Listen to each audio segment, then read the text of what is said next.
Hello everyone, इस video में हम लोग बात करने वाले हैं हमारे कॉन्स्टिट्यूशन के प्रीएम्बल के बारे में। हमारे कॉन्स्टिट्यूशन का प्रीएम्बल प्रस्तावना जिसे कहते हैं, हमारे संविधान को बनाने के उद्देश्यों को दिखाता है। The constitution of our preamble defines the motive and nature of our constitution.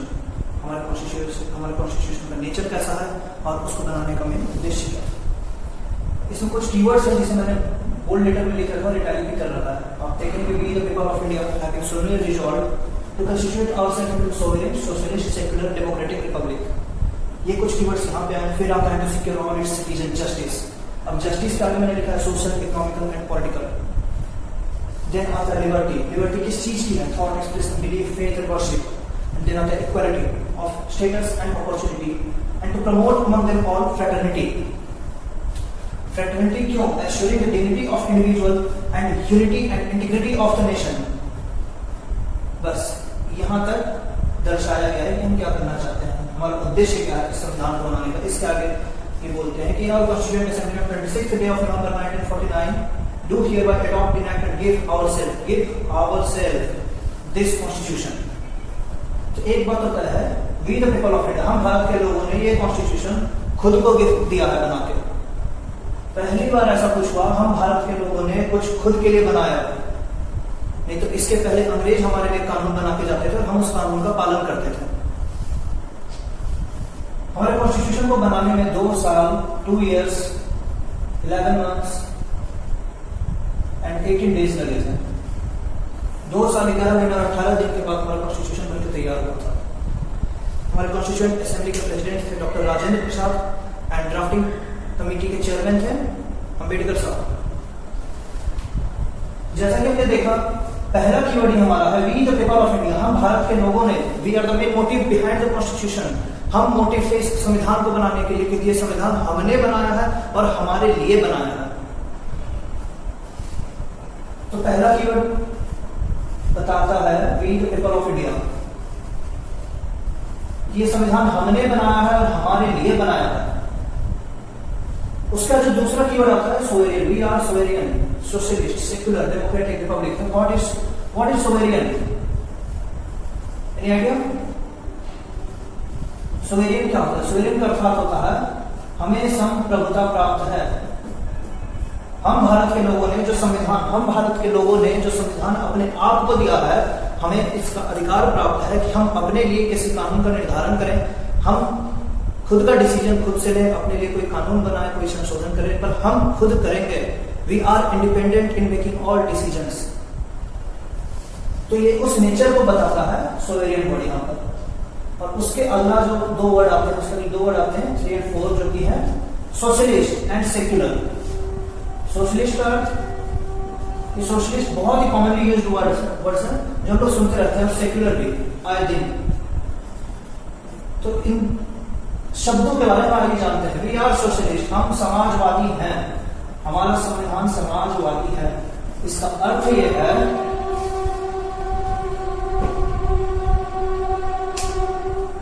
हमारा संविधान समाजवादी है। इसका अर्थ यह है कि हमारे देश में जो प्रॉपर्टी है, हमारी जो जमीन है हमारी, या जितनी चीजें हैं हमारे देश की संपत्ति, टैक्स जो वसूल किए जाते हैं, वो उन सारी चीजों पे हमारे देश की जनता का अधिकार है। हमारे देश के हर नागरिक को अधिकार प्राप्त है उन सारी चीजों पे, और वो सारी चीजें हमारे उत्थान, फॉर आवर डेवलपमेंट, हमारे उत्थान के लिए इस्तेमाल की जाएंगी। This is the socialist nature. ये है समाजवादी नेचर जो हमारे संविधान का है। ये सोशलिस्ट और सेक्युलर, ये जो 2 कीवर्ड्स हैं, ये 42nd अमेंडमेंट। अमेंडमेंट क्या होता है? हमारा संविधान जब पहले बना तो उसके प्रीएम्बल में ये 2 शब्द नहीं थे, तो अमेंडमेंट बोलते हैं संशोधन को। संशोधन करके इन 2 कीवर्ड्स को ऐड किया गया यहाँ पे, सोशलिस्ट एंड सेक्युलर। अब सेक्युलर क्या होता है? पंथ निरपेक्ष। हम धर्मनिरपेक्ष हैं, हम पंथ निरपेक्ष हैं। इसका अर्थ है हमें कोई भी धर्म, किसी भी रिलीजन को फॉलो करना है, उसका प्रचार करने, उसको बिलीव करने का अधिकार प्राप्त है। तो क्या ये वर्ड क्या ये वर्ड जब संविधान में नहीं एडेड था 42nd अमेंडमेंट के पहले, जब ये दो वर्ड संविधान में 42nd अमेंडमेंट के पहले एडेड नहीं थे, तो क्या हमारे पास ये अधिकार प्राप्त नहीं थे? क्या हम सोशलिस्ट नहीं थे? क्या हम सेक्युलर नहीं थे? तो directive principle of state policies हमारे संविधान के पार्ट 4 में है। हमारा संविधान पार्ट्स वाइज बटा हुआ है, हर पार्ट में कुछ ना कुछ है। जैसे पार्ट 2 में सिटीजनशिप के बारे में प्रावधान दिए गए हैं, पार्ट 3 में फंडामेंटल राइट्स मूल अधिकार दिए गए हैं, पार्ट 4 में वैसे directive principles of state policy है, जो कि एक ऐसी जो जिसे कि कानून के तहत हम चैलेंज नहीं कर सकते हैं, पर हमारा उद्देश्य रहता है किसी सरकार के लिए, वो एक मोरल ऑब्लिगेशन होता है कि हम उस सरकार को राजकाज के वक्त में उसको फॉलो करना चाहिए। तो उसमें बोला गया है सरकार का नेचर सोशलिस्ट होना चाहिए, ताकि वो गरीबों का भी उत्थान कर सके। गरीब और अमीर के बीच का जो गरीबी और अमीरी के बीच में जो गैप है, उस गैप को कम किया जा सके। और secular yes we were secular, जब से हमारा संविधान बना था तब से हम सेक्युलर हैं। और हमारे फंडामेंटल राइट जो कि पार्ट 3 में आता है, part 3 of our fundamental rights, part 3 of our constitution defines the fundamental rights, हमें मूल अधिकार प्राप्त होते हैं फंडामेंटल राइट्स, और जिसमें से अनुच्छेद आर्टिकल 14 से हम बात कर रहे हैं सेक्युलरिज्म की, तो आर्टिकल 25 से लेके article 28, article 25 to article 28 gives us the right to profess, practice and propagate any religion। किसी भी धर्म को हम पालन कर सकते हैं, उसका प्रचार प्रसार कर सकते हैं, उसे बिलीव कर सकते हैं। ये अधिकार हमें पहले से प्राप्त थे, पर 42वें संशोधन के द्वारा हमने उन अधिकारों को सेक्युलर वर्ड को यहाँ पे ऐड करके दर्शा दिया है कि हमारे देश में ऐसे कानून है जो कि हमें धर्मनिरपेक्ष बनाता है। उसके बाद जो कीवर्ड आती है वो है डेमोक्रेटिक रिपब्लिक। डेमोक्रेटिक रिपब्लिक, अब इसका क्या अर्थ है डेमोक्रेटिक रिपब्लिक का?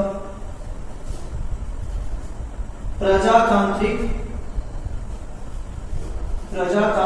गणराज्य। अब ये तो इंग्लिश से भी ज्यादा थोड़ा सा टफ हो गया नहीं?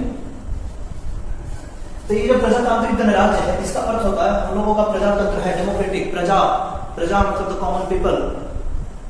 हमारे यहाँ कॉमन लोग जो है, आम नागरिक जो है, वो चूज करते हैं अपने रिप्रेजेंटेटिव को। और गणराज्य का अर्थ है, रिपब्लिक का अर्थ है, रिपब्लिक और गणराज्य, इसका अर्थ है कि हमारे यहाँ प्रेसिडेंट इलेक्ट होके आते हैं, हमारे देश में प्रेसिडेंट इलेक्ट होके आते हैं, इसलिए वी आर डेमोक्रेटिक रिपब्लिक। अब प्रेसिडेंट डायरेक्ट इलेक्शन से नहीं आते हैं, हम जिस रिप्रेजेंटेटिव को चूज करते हैं, हम जिस रिप्रेजेंटेटिव को जनरल इलेक्शन के द्वारा चूज करते हैं, वो रिप्रेजेंटेटिव प्रेसिडेंट को चूज करते हैं। So this even tells the democratic republic nature of our constitution। और उसके बाद आता है and to secure all its citizen justice।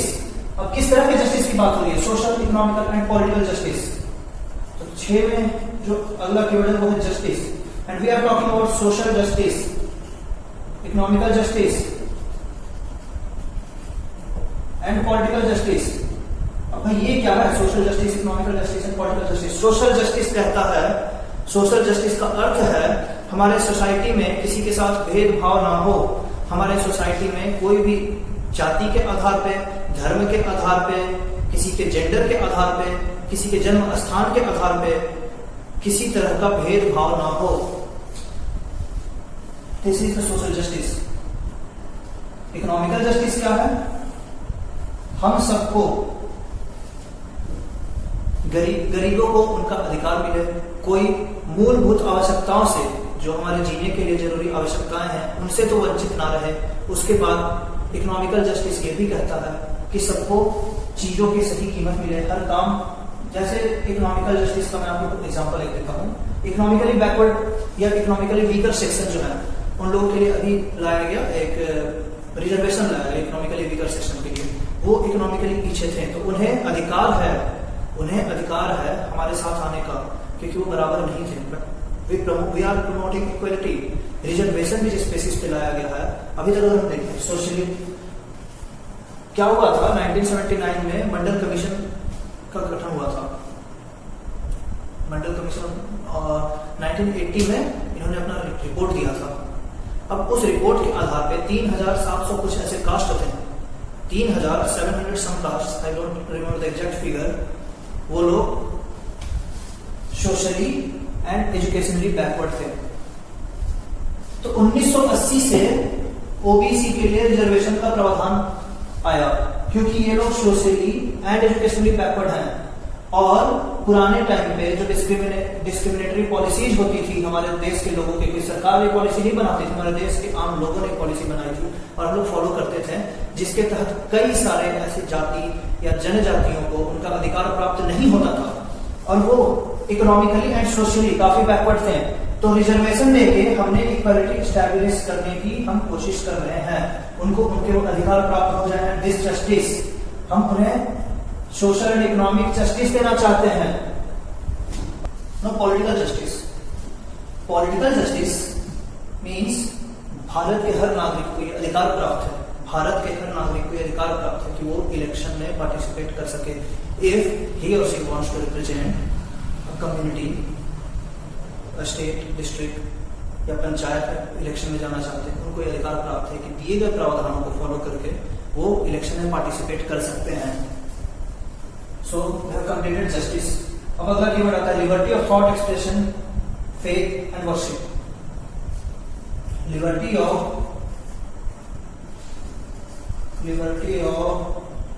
किस बात की लिबर्टी है भाई? थॉट की, एक्सप्रेशन की,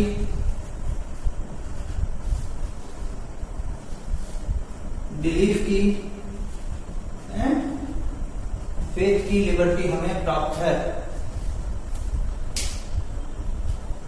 अब आर्टिकल 19 जो हमारे कॉन्स्टिट्यूशन का है, 14 से 18 तक तो इक्वालिटी में हम बात करेंगे, 14 से 18 तक की। आर्टिकल 19 जो है वो बात करता है फ्रीडम ऑफ एक्सप्रेशन की। We have the freedom of expression, हम अपने ख्यालों की स्वतंत्रता हमें प्राप्त है। We have the freedom of expression. अंग्रेजों के दौर में हमें कुछ बोलने का अधिकार नहीं था, अपना मंतव्य रखने का अधिकार नहीं था। हम किसी बात से अगर सहमत नहीं हैं, अगर सहमत हैं, फॉर एन एग्जाम्पल, अगर आप किसी इंडस्ट्री में काम करते हो या अगर आप देश में किसी हो रही चीज से आपको प्रॉब्लम है या आप सहमत नहीं हो, आपके पास अधिकार है अपनी आवाज उठाने का। अगर आप किसी इंडस्ट्री में काम कर रहे हो तो आपके पास कुछ नियम दिए गए हैं, आपके पास प्रावधान है, आप स्ट्राइक पे भी जा सकते हो, आप अपनी आवाज उठा सकते हो।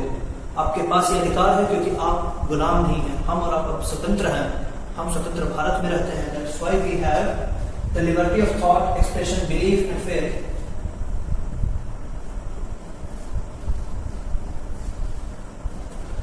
लिबर्टी को बहुत ही छोटा टर्म नहीं माना गया है। आर्टिकल 21 जो है वो बात करता है right to liberty and right to life and liberty of life, ये सब की बात करता है आर्टिकल 21। तो ऐसा बोला गया है हमारे कोर्ट के द्वारा कि लिबर्टी बहुत ही ब्रॉड टर्म है और लिबर्टी में हमारे ख्यालों की स्वतंत्रता, हमें पूरी आजादी प्राप्त है। हम स्वतंत्रता को सिर्फ ऐसा नहीं कि हम स्वतंत्र हैं, हम स्वतंत्रता को एहसास कर सके, हमें वो अधिकार प्राप्त है इस देश में। इसके बाद जो अगला टर्म आता है 9th में इक्वालिटी। इक्वालिटी 8th जो टर्म है दैट इज इक्वालिटी। अब हमारे फंडामेंटल राइट्स जो कि हमारे पार्ट 3 ऑफ द कॉन्स्टिट्यूशन में है, उसके आर्टिकल 14 से लेके आर्टिकल 18, अनुच्छेद 14 टू अनुच्छेद 14 से अनुच्छेद 18, article 14 to article 18 defines, article 14 to article 18 defines the equality. But here we are talking about the equality of status and opportunity. जो हमारा 18वां अनुच्छेद है ये कहता है हम किसी तरह का टाइटल नहीं धारण कर सकते हैं। It abolish the title. जैसे पहले अंग्रेजों के दौर में कि किसी को लॉर्ड बोलते थे, किसी को सर बुलाते थे, ये टाइटल्स उनको मिलते थे, ये टाइटल्स उन्हें आम नागरिक से अलग करते थे। अब इस चीज से रोकता है इन्हें आर्टिकल 18। और जो अपॉर्चुनिटी की बात है तो आर्टिकल 16 जो है, article 16 of our Indian constitution, ये बोलता है कि हमें हर भारत के नागरिक को इक्वल अपॉर्चुनिटी, किसी भी जॉब में उसके साथ भेदभाव नहीं होगी, उसको इक्वल अपॉर्चुनिटी मिलेगी। इसके आगे बात होती है and to promote among them all fraternity, assuring the dignity of individual and unity and integrity of the nation. अब यहाँ पे एक टर्म आता था इंटीग्रिटी. ये इंटीग्रिटी जो वर्ड है ये भी 42nd अमेंडमेंट जिसकी हम बात कर रहे हैं, 42nd अमेंडमेंट में कौन कौन से वर्ड ऐड हुए हैं यहाँ पे? सोशलिस्ट ऐड हुए हैं, सेक्युलर ऐड हुए हैं, और यहाँ पे इंटीग्रिटी. सोशलिस्ट, सेक्युलर और ये इंटीग्रिटी, अखंडता, हमारी एकता और अखंडता, हमारे देश की एकता और अखंडता. तो फ्रैटर्निटी का अर्थ होता है भ्रातृत्व.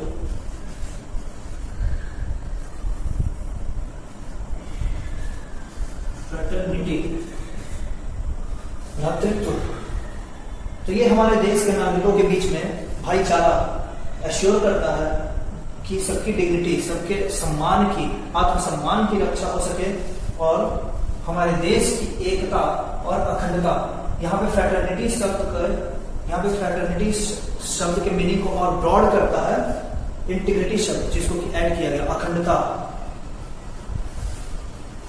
क्योंकि हम इतने अखंड हैं, हमारे देश में इतनी डाइवर्सिटी है, इतने तरह के स्टेट्स हैं, इतनी भाषाएं हैं, लेकिन सबको समान अधिकार प्राप्त है. And we have article 15 that prohibits, it is prohibition of discrimination on the basis of religion, race, caste, sex and place of birth. इनके आधार पे जो डिस्क्रिमिनेशन होते हैं उनसे रोकता है.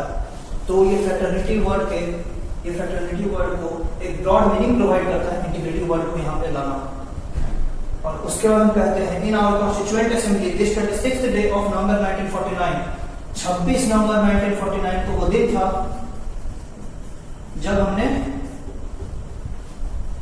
do hereby adopt, enact and give ourselves, हम भारत के लोगों ने अपने आप को ये संविधान दिया, and to give ourselves this constitution.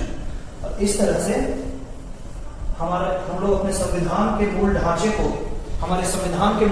हम समझ सकते हैं इस प्रियम्बल को पढ़ के. We the people of India having solemnly resolved to constitute ourselves into a sovereign socialist secular. अब आपको हर चीज का अर्थ आप फील कर सकते हैं.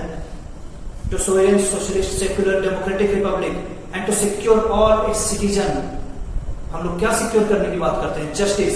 किस तरह की जस्टिस की बात करते हैं? Social, economical and political justice. Liberty of thought, expression, belief, faith and worship, इसकी लिबर्टी हमें प्राप्त होती है. एंड इक्वालिटी किस चीज की? Status, equality of status and opportunity. And promote among them all. क्या प्रमोट करने की हम बात करते हैं?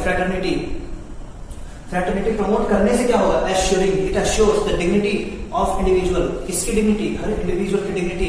एंड यूनिटी, एकता, यूनिटी एंड इंटीग्रिटी, एकता और अखंडता ऑफ द नेशन, भारत की एकता और अखंडता को एश्योर करता है. क्या? Fraternity. In our Constituent Assembly, this 26th day of November 1949, do hereby adopt, enact and give to ourselves this Constitution.